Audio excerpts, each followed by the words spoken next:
Hello, my name is Kristian Eros, voice actor, audiobook narrator, and more. Today, we're going to be focusing on a little book called The Orphans of New Lore, the Anterra Collection, written by Blake Vanier. Another little tidbit is it's narrated by yours truly, Kristian Eros. That's me. It's dropped. You can check it out. The link to buy the audiobook, the ebook, the paperback is all in the description below, so check it out. So, introducing the writer, Blake Vanier. Hi, Blake. Howdy. How are you doing today? Pretty good. How are you? I'm doing okay. As we all know, that Texas is having they're calling it a snowmageddon, so that's been fun. But you are in the what do they call it? The Arctic North? Yeah, Colorado. Colorado, Just aka the frozen north, the Arctic. So yeah, not too big of a deal. It should be getting better. So I guess we should start talking about your book. The Anterra Collection is a series of books about a group of orphans, hence the name of the first book, The Orphans of New Lore. So you and I have talked at length about this series and books because as the narrator, I kind of have to know a little bit. So you mentioned that you started writing this book over a decade ago, or the ideas were implanted over a decade ago? yeah, that must have been 2008 or 9. And I was just taking a train back from an internship at Lockheed Martin, and I had the idea of some sort of like each person had an essence or a soul, and if they were killed, you could kind of like almost like Highlander. You know how do you ever watch Highlander back in the day? There can be only one. Well, and so like if you died and you lost your essence, another human could absorb that essence, and they would get the power. And I guess similar to, I probably just copied all Highlander.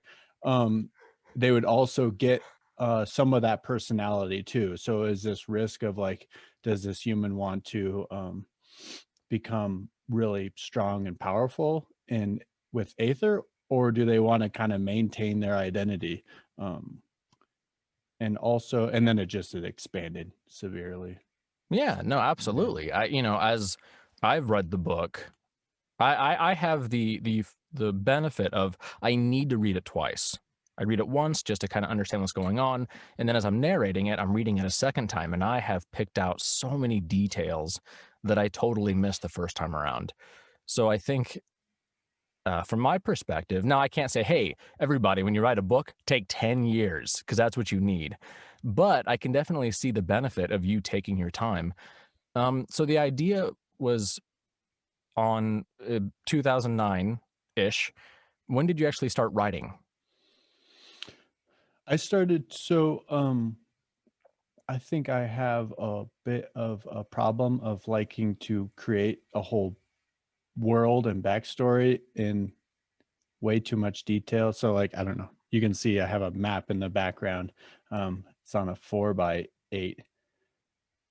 piece of plywood, but like literally we only, this where the story takes place is like maybe there or something. So it's If that, yeah. right. So but then I was just making the map and I just kept going. I was like, well, we need to populate the whole thing. And it took me a year to do that map. But so back in 2009, I started with just the concept. And then I was like, well, my story is going to take place in this world, but I need to develop the world first. And so I came up with a backstory. And then I was like, but how did that backstory start? And so I came up with a backstory to the backstory.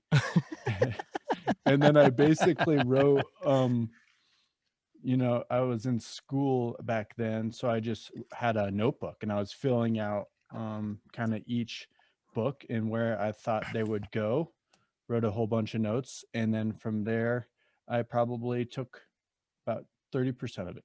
I don't know.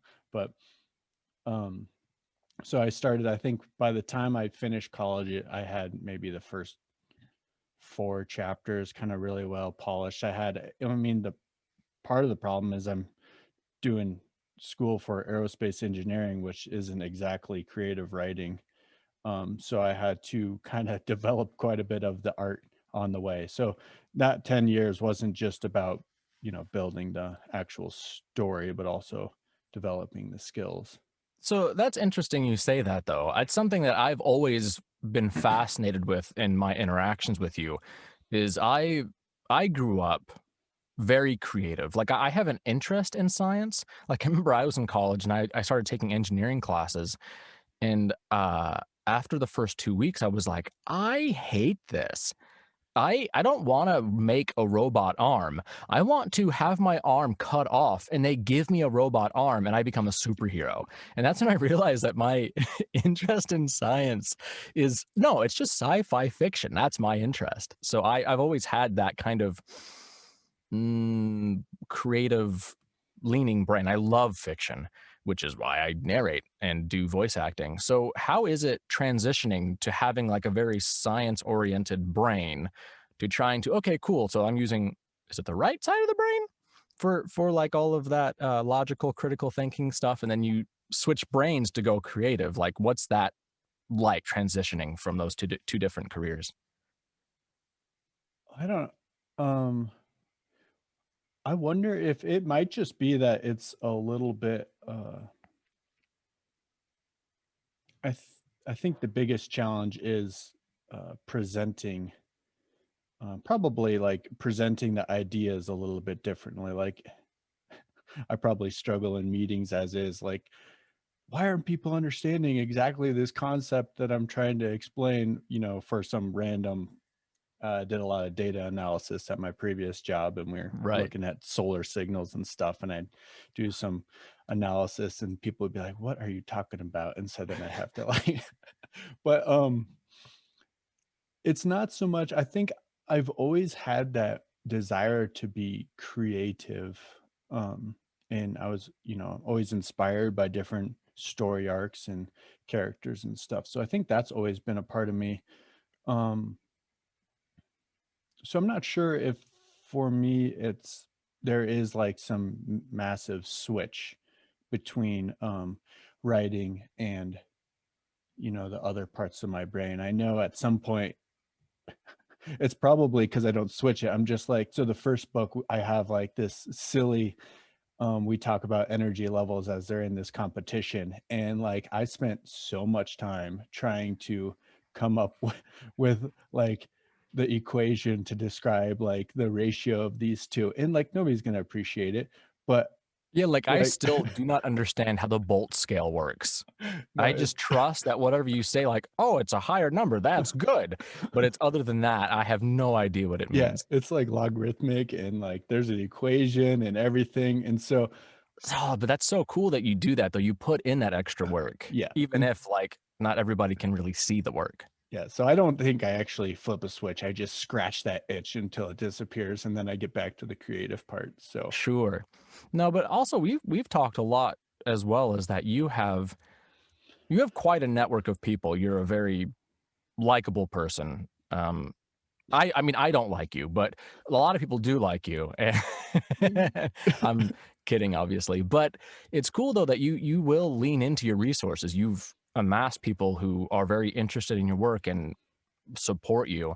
And so I think it's really cool though that I feel like, all right, cool. I do have a bit of a weakness maybe in this bit. I can rock out figuring out uh lunar cycles and when the moon's out and how many suns are in the air. Whereas I'm like, just make it a night scene or make it a day scene. Who cares? You're like, no, no, no, no. It has to make sense because I have a calendar and the days of the week. But yeah, it's really neat to watch you do that. Is it a struggle for you to reach out to people for help, or is that something that is just really natural for you to lean on those resources? that's interesting. I think it's such a weird kind of position because I'm relatively introverted. Like Mm, back in the day, like high school, everybody's like, "You should come out," and I'm like, "Nah." I'm like, right, "I'm good. I'm happy at home by myself." for sure. But at the same time, I really do like interacting with people, maybe on or at least I like collaborating, maybe is a Sure. better word. And that's one of the things that was really exciting about starting work with you is that we now had this like collaboration on this piece of art to work on. And so as far as reaching out to people, um, I don't think it is necessarily. I think the hardest thing about reaching out to somebody is first acknowledging that if they give you an opinion, you need to acknowledge that opinion. And Sure. that might mean changing something that you think is perfect. Right. And so that's probably in terms of like yeah, I don't have too much of a problem reaching out, but I do make sure that I am prepared to make adjustments and listen to somebody's opinion if I do. Um and that's yeah. So Yeah. No, because I think as I don't know if it's a human condition or what, but sometimes a lot of people have a hard time reaching out for help. They want to do it all by themselves, and sometimes I feel like that limits them. But so I super do appreciate, like, you are kind of an inspiration for me to widening my network and reaching out to people and using resources. I think that's really awesome that you're able to do that. So like your book, while your name's on the cover, it is an amalgamation of all of these opinions of people that you've reached out to, which I think is awesome. Like I even had some input on some of these books, and for me is awesome. It does genuinely feel like a collaboration, and it's been really cool. It's been really fun, nice. genuinely. So yeah, what for you is something you talked about the challenges. Now let's kind of flip it and talk about like something you excel at or like your most proud moments in your writing. Let's see. Well, so boy, what do I excel at? Everything has been kind of a layer of improvement. Um, Sure. like I take so right now I take a lot of pride in the characters. I Yeah. really feel like I spent a bunch of time giving them depth and making them unique. And that is not just me on the first pass. Right. So that's me. Like I think I must have rewrote the first book multiple times, like rewrote like pretty much 80%, like just crushing each paragraph almost from new and adding a lot of detail with the characters and stuff. And so that's been a lot of that's been due to a lot of feedback from people. And just uh I think maybe what I do excel at is that somebody gives me a little bit of an idea, and then I'm like, okay, we're going to turn that idea on and we're going to you Yeah, know you're definitely an ideas guy. Like you get really excited about ideas and you will expand on them like nobody's business, which I think is great. yeah. You And just so maybe need like a little nudge sometimes. yeah, and so that was where I remember a few people, people give me suggestions on like, hey, let's get into this person's mind, or what are they thinking now? And so I think from there, that helped me to really flesh out characters more. Sure. Um, and then one of my, I think couple something else that I'm pretty proud of is just like when I write a first draft, it will be a little bit thin on depth. I'd say like, we go through A, B, C, D or whatever. But Right. then like somehow like these scenes start falling together, and I don't know if it's luck or what, but like I feel like, you know, we get to explore these kind of situations in the third book. There's some really exciting scenes that I'm looking forward for to people experiencing, but it's like, it's just it turned out like let's go visit this island, and then like let's put somebody, maybe some sort of interesting thing on the island, and then it turns into this like really cool exploration of this like ancient facility where they're like, I don't want to ruin it, but it's Right. I think one of my strengths would be to build up this like immersive world and these experiences kind of layer by layer maybe. Yeah, no, absolutely. I think that that is a very strong point that you do. I know it can be frustrating and monotonous, but the fact that you do take time and you go back over your book multiple times, like I can tell. But yeah, no, like I said, I read your book multiple times, and I went back and I'm like, oh, that's like he was hinting at this so early. I had no idea. And then I was looking at other things. I'm like, okay, well, this was here. This is something that I just kind of read as a like a bedtime story. I didn't even think about it. Like, I wonder, does this come back later? And I was like, I'm reading the whole book and I'm like, oh, it didn't come back. It's got to be in the. I remember I felt really empowered because I had a direct line to the author. I remember that little story time uh, story with Nero where we talked about, and I was like, hey, does this story come back? Like, is this a thing, like a thread? And I remember, I think it was even just a few weeks ago, you're like, hey, finally pulling on that narrative thread. And I got so excited. So I guess we probably should talk about the book itself, huh? Suppose. Yeah, I mean, or the audiobook. Cares? Audiobook is whatever.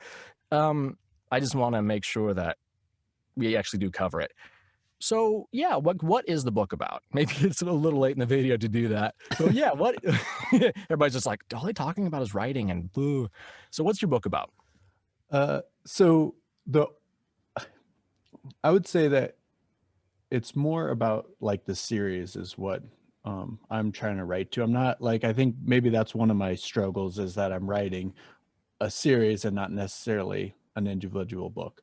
Right. But and so my whole idea was to capture this like giant adventure as the world's starting to fall into deeper and deeper chaos, and kind of learn about and grow with these characters as they have to take a position to actually help and save the world.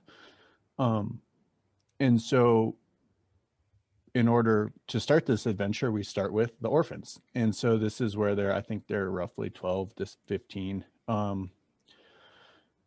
And so the first book is them just coming, they have this section of old industrial district, which I described, where another race had basically taken over the humans and then oppressed them. And so as these orphans have a day off from school, they want to explore the old industrial district where they pretend that they're part of the Catalyst group. Catalyst, which is the human rebels fighting for equality against the Erosians. Eros. And so they basically stumble upon these canisters that have the essences inside. And as they bond with these, it kind of it takes some people down one route, like of having more abilities, and it takes one of our main characters, Nero, down a different route where he's now kind of accompanied by this strange kind of presence. And so a lot of the book is learning a little bit about that and helping Nero kind of become a little bit more of a brave soul than just his terrified little I don't have a good word, but yeah, I mean, to me, he was the runt of the litter. And so a lot of this book, as I experienced it, was him coming out of his shell and having to be forced, like he's alone for some of it, which he's never been alone before. And how does he deal with that? And learning, okay, cool, nothing happened when I opened this canister. All my friends, my family, big things happened right away. Nothing happened. And then him coming to realize that no, something did happen. It's just not as readily apparent. It's very different. And him by the end of the book, no spoilers or anything, but he's learned and grown, learned and grown quite a bit as through the book, which I super loved. I loved Nero's journey through this book. Yeah, so I think that is pretty much the gist of it. And we're kind of like, and so it is a relatively narrow scoped story, the first one, in terms of just following the orphans. We get to visit a couple different cultures, but really we're the world's pretty narrow at this point. I remember on the map, it's like right. And then we get to follow Isis, who is actually an Erosian who is working to hunt down these children for part of it. And so it's kind of fun to see where the humans feel like the Catalyst members are rebels fighting for a just cause. The Erosians, on the other hand, are calling them terrorists. And so right. And so that is pretty much, I think, the first book. Yeah, I mean, there's obviously there's a little bit, you know, they're traveling, they're going across the little bit of the continent, I guess, as they do, and they do meet other cultures. I don't know how much experience they would have had with the other races before leaving New Lore, right? Yeah, that's a so New Lore is just old. Well, it's the remnants of a more established city. So the old industrial district is where Lure had a pretty prosperous human settlement, and then the Rosians kind of crushed most of that, and so now they call it New Lure, which is more just a beat down town with Yeah. you know, a portion of the industrial capabilities it had before, and so it's I believe 100% human. I don't think there'd be any really anybody Yeah, else I mean, there. that would make sense though. But so they obviously had a little bit of interaction with Erosians, but they want to avoid them. But other than that, I mean, I know that inside of the Erosian city there are other races, but I mean, I don't think they would have interacted with any of them. So like they do interact then and get to learn about a completely new culture, which is really cool. So I mean, like what the challenges of that, you know, coming up with, you know, doing like fiction within our world is one thing, but you then had to make other races, other like non-humans, and then their cultures and backgrounds. You know, like how does that come about? With a lot of difficulty. I don't know. It's like uh like again, it's just probably layers. You know, I start to write out kind of the scene. I can write out the whole, you know, a good portion of the book without any you know, deep details on a culture. And then as I, you know, I see where I'm going, I can kind of start to see who these people are, and then I kind of layer on you know, a little bit more depth. Like I made the Baruchans have you know, their whole kind of martial arts, their aether abilities are very different from most of the other races. They're better at like interacting with magic than um I guess maybe harnessing, interacting, kind of Yeah, it's similar like than. to me, it's like a the way that I understood it was like if Aether was like a battery, they have like a smaller battery, but then more finer like motor control over what the energy that comes out. Yeah, so they can harness a huge amount of aether, but they can't supply that aether. Right, right, And right, so right. whereas other races are going to be a little bit more 50-50. They're going to be able to use aether that kind of is connected, that is um, like part of their essence, or the aether is more the energy. The essence determines kind of the abilities of their um, magical skills. And Right. so somebody like typically you'd have it 50-50 where they could supply their own aether and use it. Um, Sure. I just had a question, or I just thought of a question for another race that's not in the first book, and I'll have to ask you later about their aether abilities because I'm like, oh yeah, what if blah, blah, blah, blah, blah. So I won't spoil that. Um, that's just so cool though. Like then it was one of my favorite things about magic systems or ability systems where there's nothing that's like impervious. No one's like invincible. Everybody has like pros and cons to their magic. Um, so yeah, like the Brukins are really good at fine motor control, but they don't have a deep well of energy. So I think that makes them so much more interesting and relatable. Even though they are like a mystical, magical being, you know. Uh, so yeah, that's I don't know. I love that. I love exploring those kind of, and then how do they get into a situation and solve that situation using completely different ability lists, I guess, you know. yeah, and so a lot of their culture is revolves around their skills.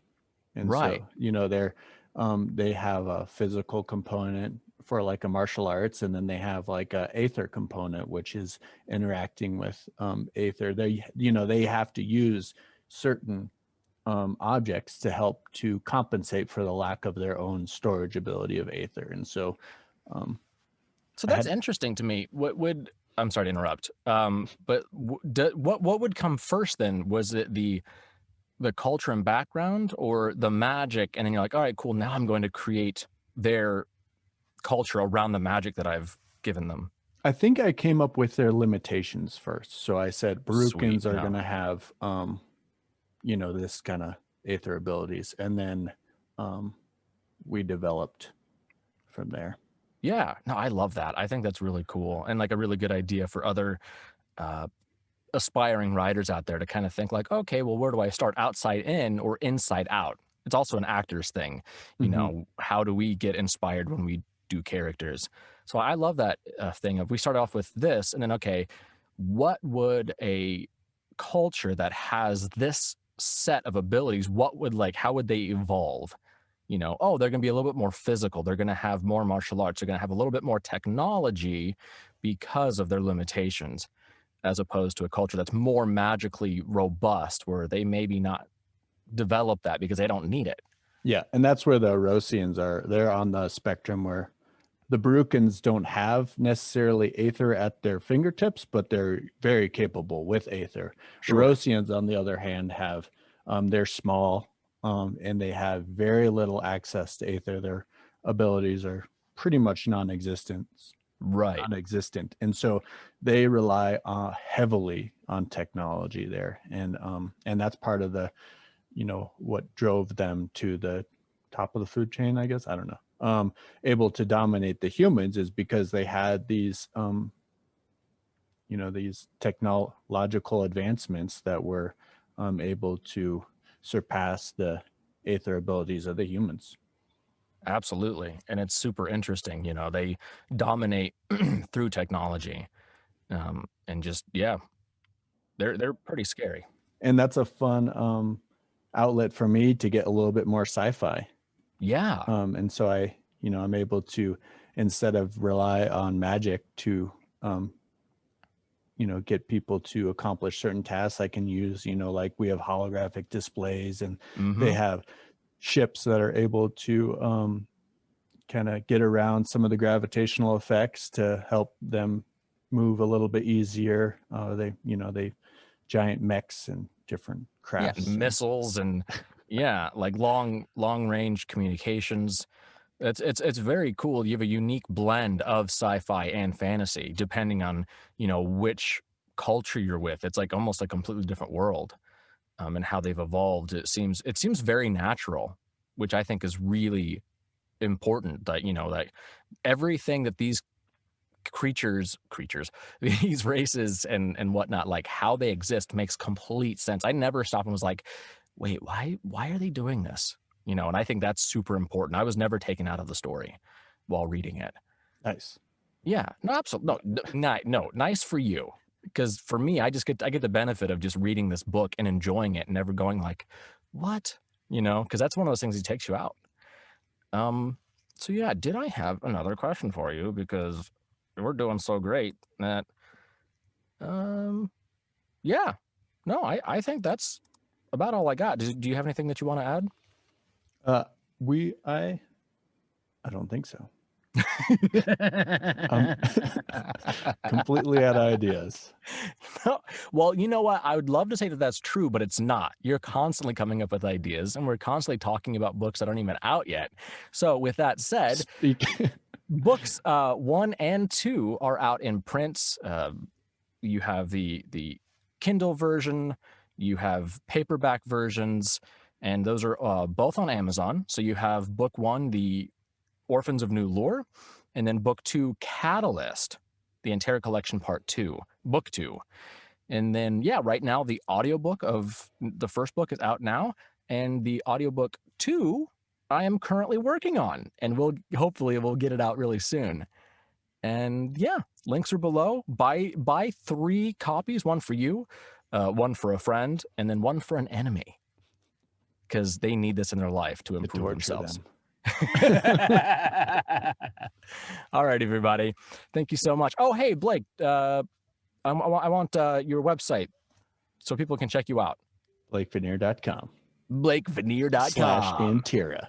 And I hope to my goal with that website is to really throw a bunch of stuff on there. So I want to have like, if you're looking to kill some time and want to know more about the whole world, I'm going to be adding maps and more about the different aether casts in the solar system, which was another pain in the butt. Yeah, it's for those people who really want to dive deep, which you can with these books. That's what that's for.